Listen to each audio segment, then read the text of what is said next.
La France bouge. Elisabeth Assayag. Moi j'aime parler toutes les langues, moi j'aime parler les langues du monde entier. J'en savais rien, mais maintenant que tu les dis. Mais c'est un petit peu votre cas, Étienne Jeanvrin, bonjour. Bonjour. Vous êtes le fondateur de Spicou. Vous parlez à peu près beaucoup de langues aussi, toutes les langues du monde entier, peut-être pas, Alors, mais moi, beaucoup. je parle couramment 6 langues, mais en réalité, j'en parle plus ou moins 12-13. Donc, 12-13 langues. Ça fait rêver, là. Ça fait rêver et c'est certainement grâce à votre appli qui s'appelle Spicou.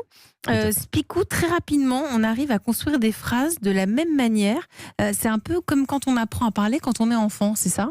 Alors, j'irai même plus loin. En fait, on va même plus rapidement que lorsqu'on est enfant, pour une bonne et simple raison que on est adulte et donc on a déjà une logique qu'on n'a pas besoin de reconstruire.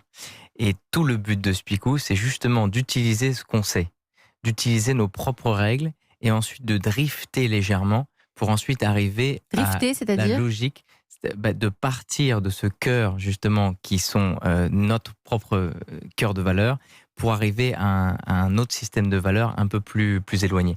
Pour vous donner un exemple très concret. Ouais, ça donne quoi ? Parce que là, Voilà. vous nous faites rêver. Tout à fait. Ça donne quoi avec Spicou ? Alors, très concrètement, si vous allez apprendre l'allemand, par exemple, vous savez, et les professeurs, en règle générale, vous enseigneront dès le début qu'il y a 3 cas. Il y a le masculin, le féminin, chose que l'on connaît, et il y a le neutre, chose que l'on ne connaît pas. Pour nous, Français. Eh bien, notre approche, c'est justement de faire en sorte qu'il n'y ait pas le neutre. En tout cas, qu'il n'y ait plus le neutre. Ça veut dire qu'on va enseigner l'allemand comme si c'était du français, comme si c'était votre propre langue. Et donc, on va typiquement vous enseigner que le masculin et le féminin. Et le neutre va arriver bien plus tard dans le processus d'apprentissage, lorsque vous aurez suffisamment de confiance en vous pour vous dire, bon, maintenant je veux passer aux choses sérieuses. Mais la chose la plus difficile dans les langues, c'est de commencer.